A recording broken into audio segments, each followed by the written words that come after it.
Tula ng isang kuripot. Ako ay isang kuripot. Ako ay hindi madamot. Sa paggastos, ako ay natatakot dahil pera ko ay hindi pinupulot. Kuripot ako at ipinagmamalaki ko na hindi ako umaasa kahit kanino.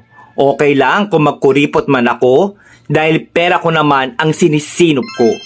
Ang pagiging kuripot ay hindi masama hanggat di ka nanloloko ng kapwa.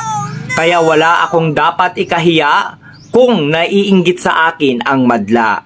Kuripot man ako sa inyong paningin, kinabukasan ko ang aking iisipin. Mga paninira ng iba ay di ko diringgin dahil ang makikinabang nito ay ako rin. Hindi kasalanan na maging kuripot ako, ang masama ay ang pagiging maluho. Huwag magpasikat kung hindi naman totoo, lalo nang kung sa utang nang galing ito. Ako ay kuripot magpakailanman. Pera ko ay aking papahalagahan upang may magamit sa kinabukasan at hindi na ako kailangang mangutang.